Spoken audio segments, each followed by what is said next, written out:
Impeachment complaint ni VP Inday Sara Duterte, sabaw na sabaw dahil nga mga kababayan tila ay hindi nila pinag-isipan ang mga ground na isinama dito sa impeachment complaint nila Franz Castro at iba pang mga leftist.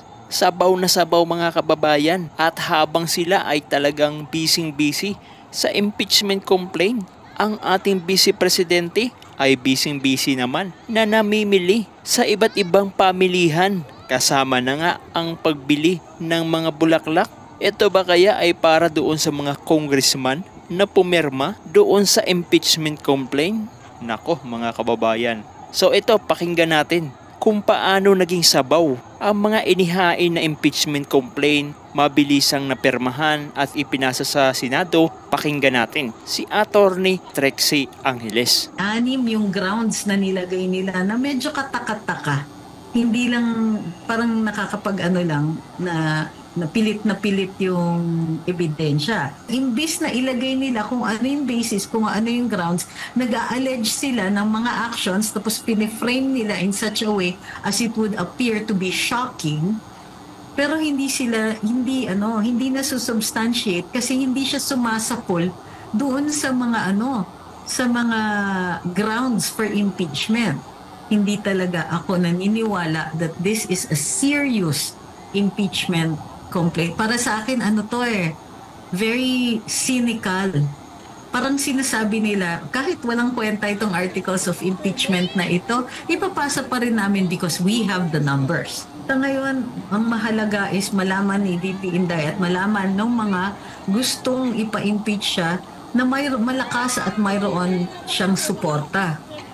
Na yung 32 million ay hindi pa po nakakakalimot at nag-oobserba dito sa mga tao na may pakana nitong impeachment na ito. Kung babasahin niyo po yung press release nila tungkol dun sa articles of impeachment, maliliwanagan kayo na medyo pilit yata itong ibang mga itong mga ibang mga nilagay nila. Katulad ng mga aligasyon ng hindi ko alam kung pwedeng sabihin dito kasi baka ma-strike kayo dun sa social media. Dun sa pag-unalive halimbawa ng Pangulo, ng Speaker of the House at ng unang ginang. So meron pa yung ibang mga yung tungkol dun sa confidential funds, pati dun sa mga supposedly mga transaction sa Department of Education. Ito, number 5, involvement in EJ case through the Davao DS. Okay?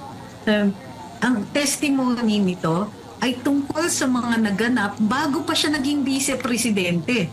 Parang, can you make her liable? Ang tinatanggal natin siya sa pwestong vice-presidente. Impeachable ba siya for acts that were allegedly committed bago siya naging vice-presidente? Bukod pa dyan, meron pang charge, destabilization, insurrection, and public disorder.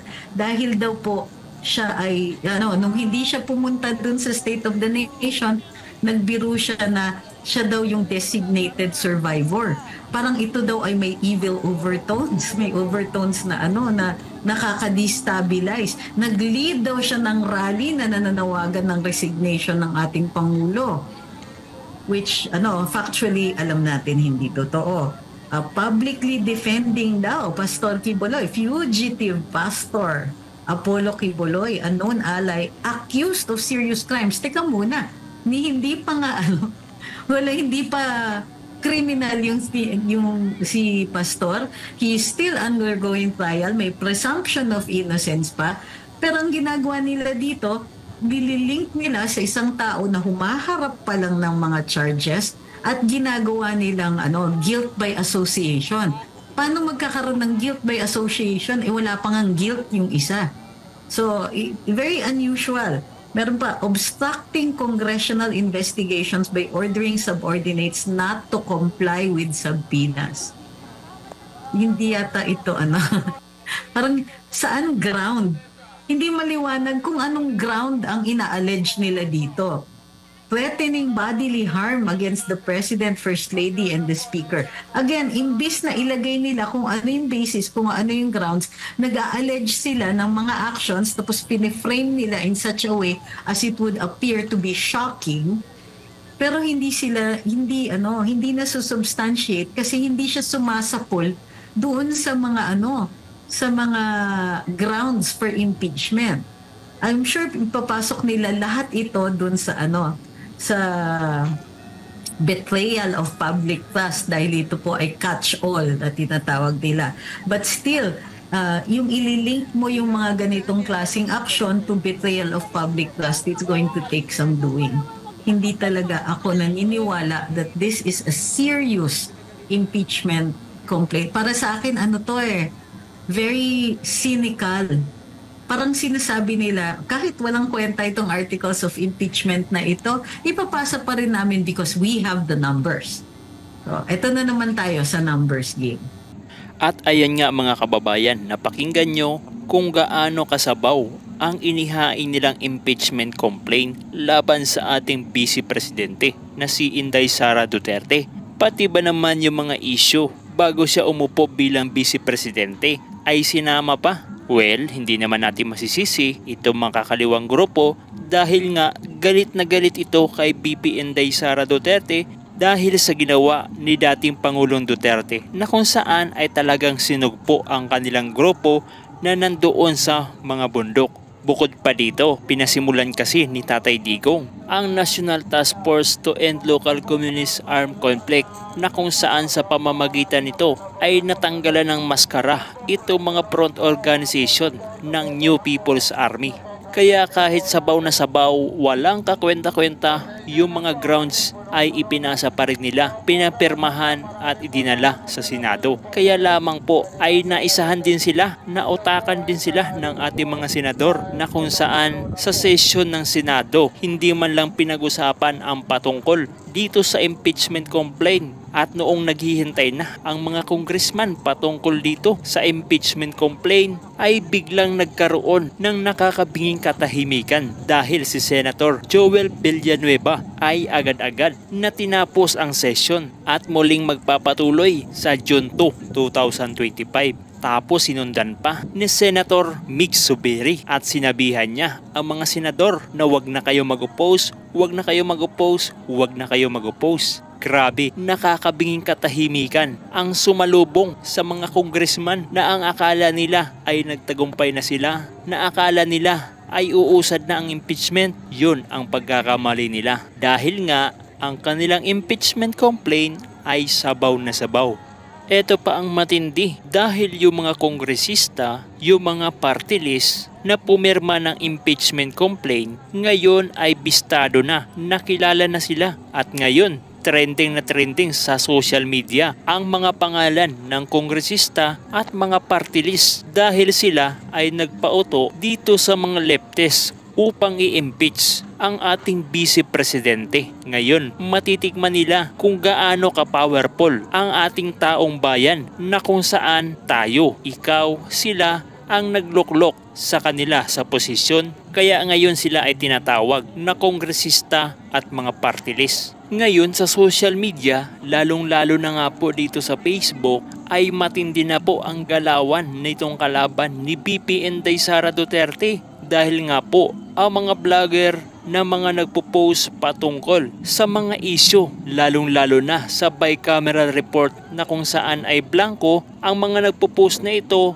ay nagkakaroon po ng restriction. Samantala, yung mga vlogger, yung mga nagpo-post patungkol sa paninira kay VP Inday Sara Duterte at kay dating Pangulong Duterte ay wala pong restriction sa kanila. Kumbaga, malaya po sila nakakapag-post ng kanilang mga hinaing, ng kanilang mga idea. Samantala, yung mga lumalaban patungkol doon sa corruption ay hinaharang nila, pinipilter nila. Pero kahit ganun pa man mga kababayan, hindi sila titigil yung ating mga kasamahan na maipahayag, na maipakita at maishare sa ating mga kababayang Pilipino kung ano talaga ang nangyayari dito sa ating bansang Pilipinas. Kasi nga kung titigil tayo ay hindi malalaman ng ating mga kababayan lalo na sa abroad kung ano ang mga nagaganap at nangyayari dito sa ating bansang Pilipinas. Kasi nga sa mainstream media, ang ginagawa lamang po nila ay binabalita yung magagandang nagawa ng ating gobyerno. Hindi nila binabalita lalo na yung kasiraan ng ating gobyerno. Okay lang naman na ibalita nila yung maganda, pero sana ay hindi sila maging bias para malaman ng taong bayan kung ano talaga ang nangyayari sa ating bansang Pilipinas. At para hindi na tuluyang umusad itong impeachment complaint laban kay BP Inday Sara Duterte, mga kababayan, suportahan natin ang mga inendorso ni Tatay Digong. Dahil kung sakali na majority ng senador ay kakampi ng ating Vice Presidente, ang anumang impeachment complaint na ihahain sa ating Vice Presidente ay hindi po papasa sa Senado. Dahil kung magtagumpay itong impeachment complaint, ang pag-asa natin mga kababayan para sa magandang kinabukasan ng ating bayan na alam natin na mangyayari pag umupo si BP Inday Sara Duterte ay hindi na mangyayari dahil nga kulang tayo sa puwersa sa Senado. Kaya suportahan natin ang PDP laban. Pero nasa inyo pa rin ang desisyon, basta lagi po natin tandaan, sino mang politiko ang magbigay ng pera, mamudmud ng pera, para iboto sila, kunin nyo ang pera at huwag na huwag nyo pong iboboto. Nasa inyo pa rin ang tamang desisyon. Tanong ko, sa lahat po sa atin, sa tingin niyo po, by observations, ito kaya ay ginagamit nila para ipangkit doon sa inilabas ni Congressman Conga at ni Attorney Vic Rodriguez at ng ating dating Pangulong Duterte dito nga po sa mga blanco sa BICAM report, sapagkat wala pong makitang mga issue ngayon eh. Ang mga vloggers lang po ang maingay na nag-i-echo nito sa mundo ng social media. Maraming salamat sa sagot. Tingin ko kabit-kabit yan. Nag-umpisa yan dahil nagagalit sila doon sa mga reaction namin sa pag-conduct nila ng Quadcom hearings. Sa totoo lang, ang konti sa amin nanonood nun. Kasi ang hirap panoorin, masakit sa dibdib. Gayun pa man, lumalabas at lumalabas, dahil lumalala yung ginagawa nila. So, yun yung una. Nasasaktan sila kasi pag nakita mo yung mga komento sa social media, grabe. Minsan grabe, kahit ako nagagrabihan. Pero nakikita mo yung tunay na galit ng mga tao. They want to be protected from that. Pero it isn't just now the Quadcom hearings. Ngayon, dahil napakalaking issue ng budget, sabog na sabog kasi 2024 natiis pa natin. Pero yung 2 years in a row na naggugutom yung mga tao, tapos nabibisto na just how many people have been deprived of healthcare. Ito yung 4Ps ha. 4Ps, senior citizens, PWDs, sila po yung unang nag-drop out dun sa programa ng PhilHealth.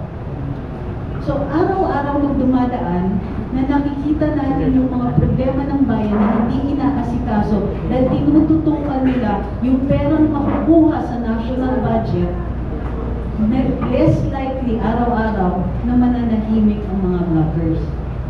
Padating po yung election. So, kabit-kabit yan. It's the budget, yung impeachment ni BP Inday, and of course yung darating na election. Kailangan nila to survive politically or to at least gain a credible win. Alam niyo na kung bakit. Then, kailangan tumahimik yung social media. So, yun po yung kabit-kabit lahat yun. Kasi yung nag-expose ng mga pangyayari na ganyan at nag-disseminate ng informasyon na yan ay vloggers. Yan po talaga ang status dito sa Pilipinas. Follow up na lang po, Atty.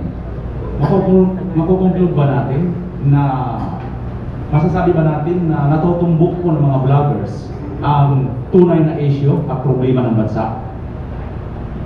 I don't know if there's such a thing as tunay na issue kasi ang daming issue at lahat totoo. or madalas totoo. So, ang trabaho naman ng any media, whether it be, nagkaroon lang kasi ng social media, pero any form of media, alam niyo sa international humanitarian law, ang definition ng journalist is a person who collects information and disseminates it. So all of us are journalists under the international humanitarian law and entitled to protection. So,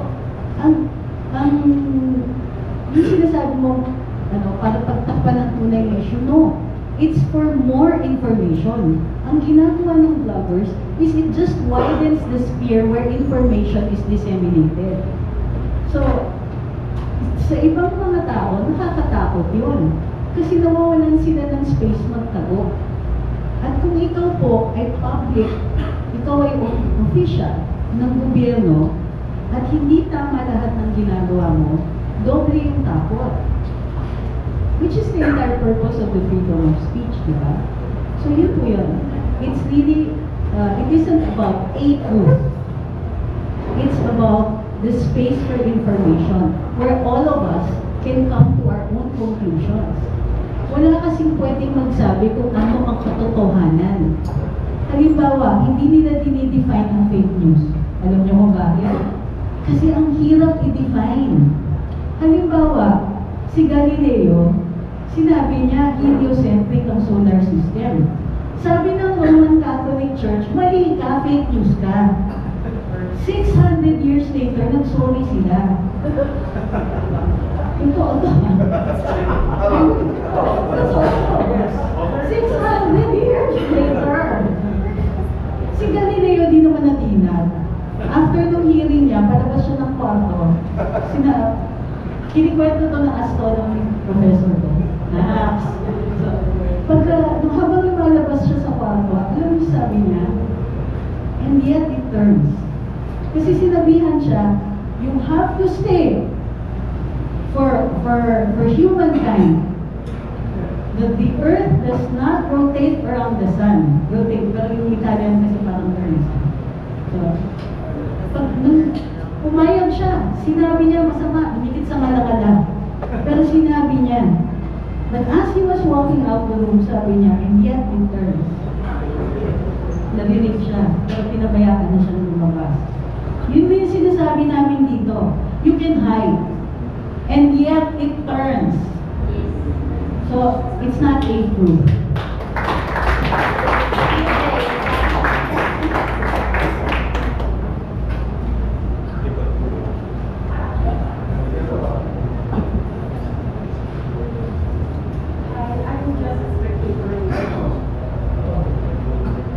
Michael.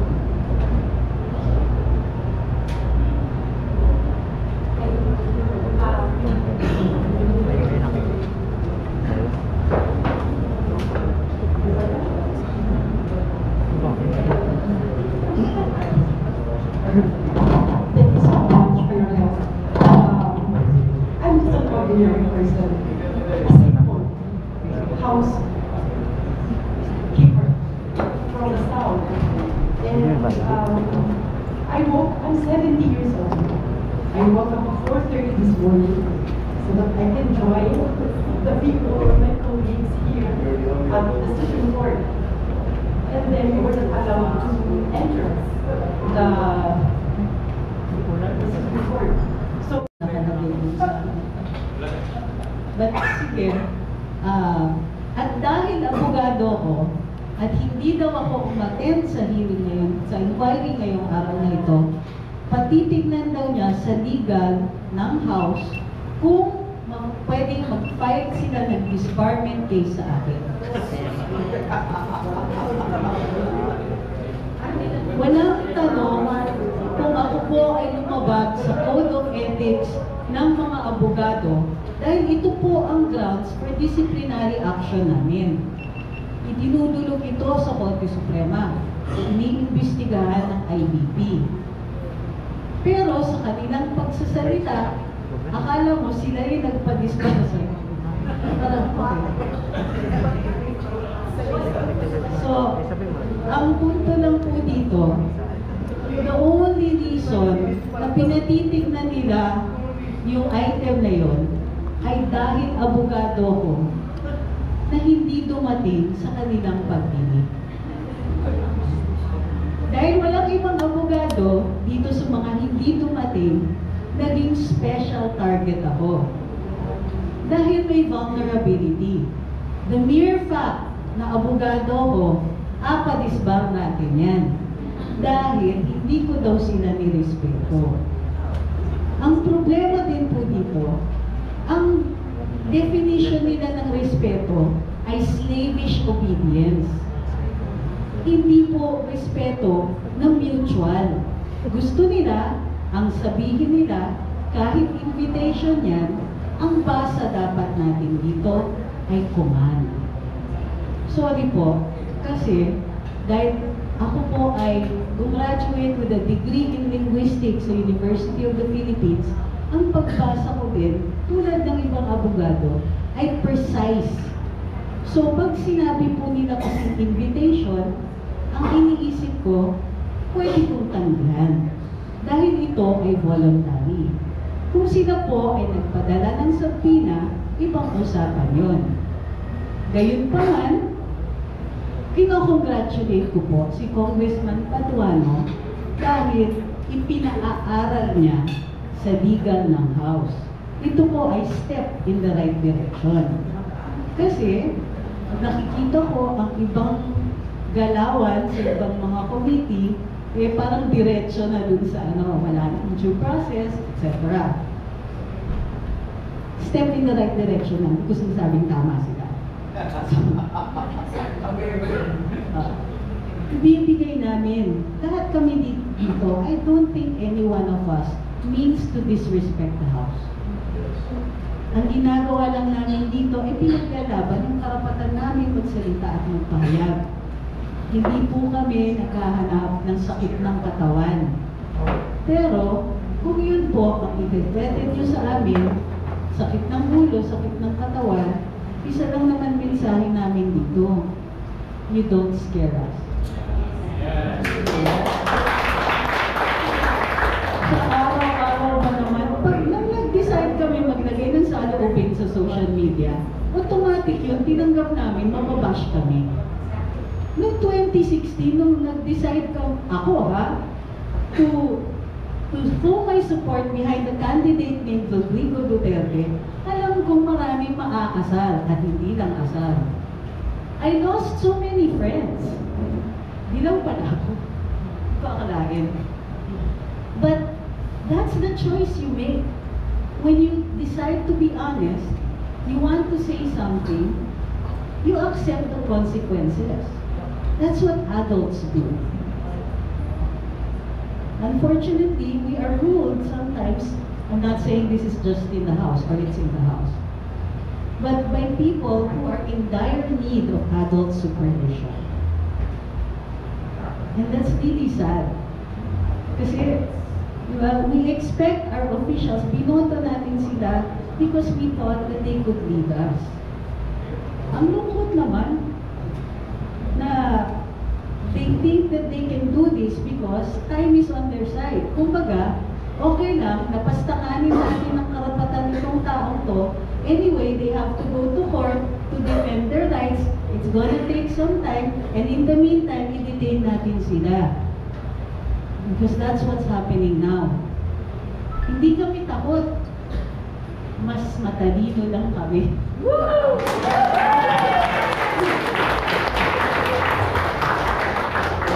Also, ang hapon lang po, aside from mas matalino ka, we are not Filipinos for nothing. May tanong po ba kayo?